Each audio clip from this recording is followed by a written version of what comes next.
Now the winter seemed long. Laura and Mary began to be tired of staying always in the house, especially on Sundays. The time went so slowly. Every Sunday, Mary and Laura were dressed from the skin out in their best clothes, with fresh ribbons in their hair. They were very clean, because they had their baths on Saturday night. In the summer, they were bathed in water from the spring, but in the winter time, Pa filled and heaped the wash tub with clean snow, and on the cook stove it melted to water. Then, close by the warm stove, behind a screen made of a blanket, over 2 chairs, Ma bathed Laura, and then she bathed Mary. Laura was bathed first because she was littler than Mary. She had to go to bed early on Saturday nights with Charlotte, because after she was bathed and put into her clean nightgown, Pa must empty the wash tub and fill it with snow again for Mary's bath. Then after Mary came to bed, Ma had her bath behind the blanket, and then Pa had his, and they were all clean for Sunday. On Sundays, Mary and Laura must not run or shout or be noisy in their play. Mary could not sew on her 9-patch quilt, and Laura could not knit on the tiny mittens she was making for baby Carrie. They might look quietly at their paper dolls, but they must not make anything new for them. They were not allowed to sew on dolls' clothes, not even with pins. They must sit quietly and listen while Ma read Bible stories to them, or stories about lions and tigers and white bears from Pa's big green book, The Wonders of the Animal World. They might look at pictures, and they might hold their rag dolls nicely and talk to them, but there was nothing else they could do. Laura liked best to look at the pictures in the big Bible with its paper covers. Best of all was the picture of Adam naming the animals. Adam sat on a rock, and all the animals and birds, big and little, were gathered around him anxiously, waiting to be told what kind of animals they were.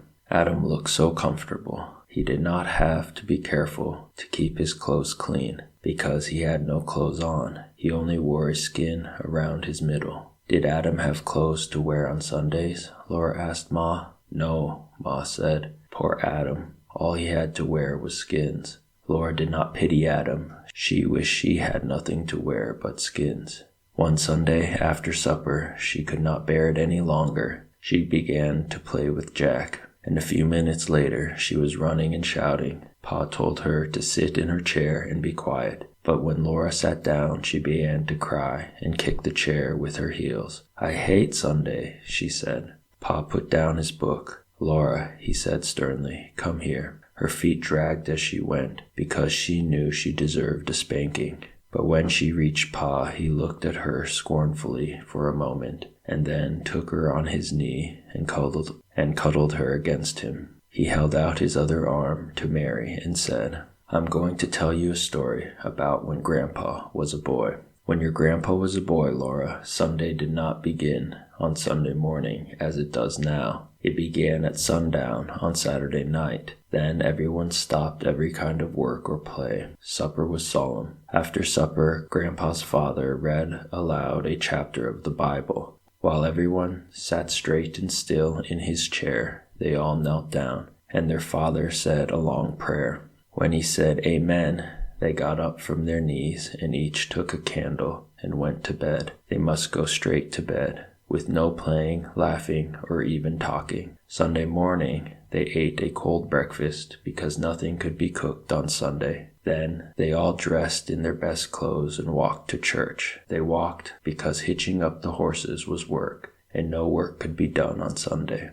They must walk slowly and solemnly, looking straight ahead. They must not joke or laugh or even smile. Grandpa and his 2 brothers walked ahead, and their father and mother walked behind them. In church, Grandpa and his brothers must sit peacefully still for 2 long hours and listen to the sermon. They dared not fidget on the hard bench. They dared not swing their feet. They dared not turn their heads to look at the windows or walls or the ceiling of the church. They must sit perfectly motionless and never for one instant take their eyes from the preacher. When church was over, they walked slowly home. They might talk on the way, but they must not talk loudly, and they must never laugh or smile. At home, they ate a cold dinner, which had been cooked the day before. Then, all the long afternoon, they must sit in a row on a bench and study their catechism until at last the sun went down and Sunday was over.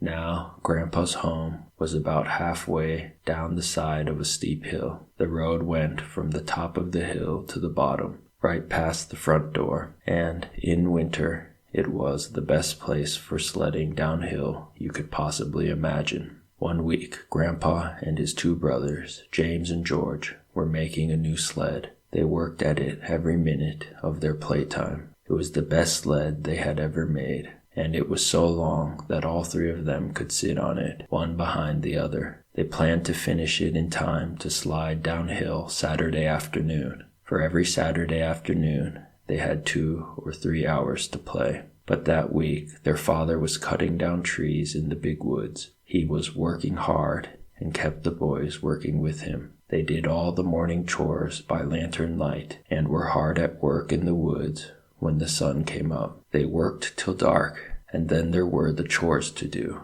And after supper, they had to go to bed so they could get up early in the morning. They had no time to work on the sled until Saturday afternoon. Then they worked at it just as fast as they could, but they didn't get it finished till just as the sun went down Saturday night.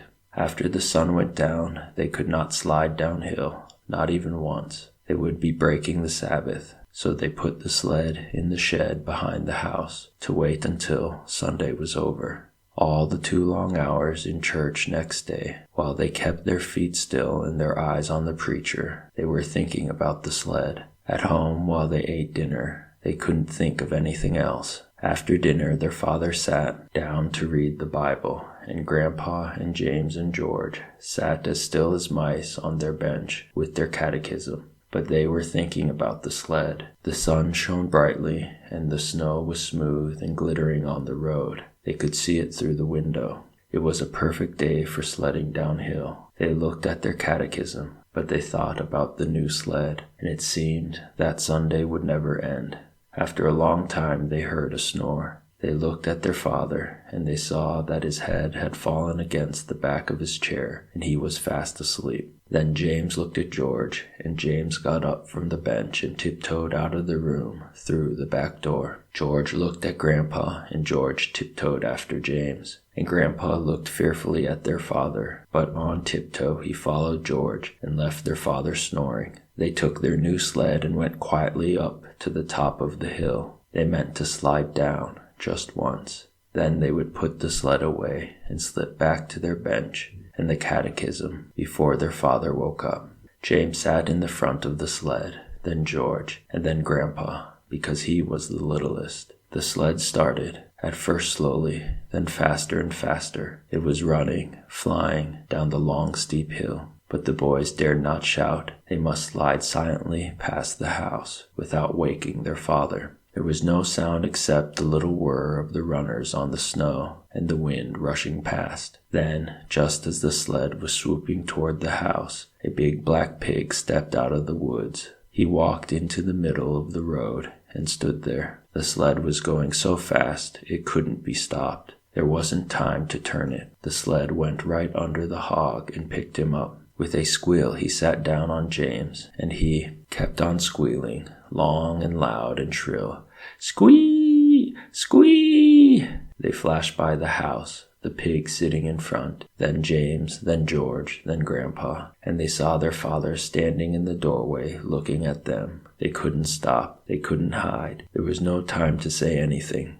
Down the hill they went, the hog sitting on James and squealing all the way. At the bottom of the hill they stopped. The hog jumped off James and ran away into the woods, still squealing. The boys walked slowly and solemnly up the hill. They put the sled away. They sneaked into the house and slipped quietly on their places on the bench. Their father was reading his Bible. He looked up at them without saying a word. Then he went on reading, and they studied their catechism. But when the sun went down and the Sabbath day was over, their father took them out to the woodshed and tanned their jackets. First James, then George, then Grandpa. You see, Laura and Mary, Pa said, you may find it hard to be good, But you should be glad that it isn't as hard to be good now as it was when Grandpa was a boy."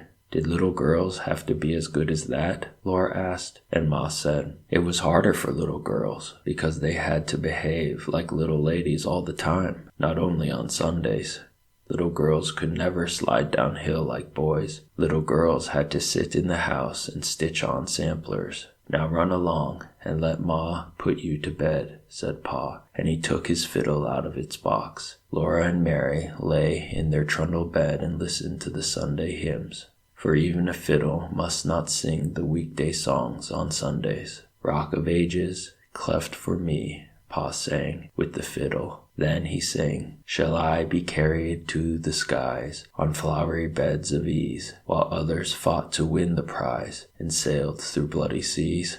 Laura began to float away on the music, and then she heard a clattering noise, and there was Ma by the stove, getting breakfast. It was Monday morning, and Sunday would not come again for a whole week. That morning, when Pa came in to breakfast, he caught Laura and said he must give her a spanking. First he explained that today was her birthday, and she would not grow properly next year unless she had a spanking. And then he spanked so gently and carefully that it did not hurt a bit. 1, 2, 3, 4, 5, 6. He counted and spanked slowly. 1 spank for each year, and at the last 1 big spank to grow on. Then Pa gave her a little wooden man he had whittled out of a stick to be company for Charlotte. Ma gave her 5 little cakes, 1 for each year that Laura had lived with her and Pa. And Mary gave her a new dress for Charlotte. Mary had made the dress herself when Laura thought she was sewing on her patchwork quilt. And that night, for a special birthday treat,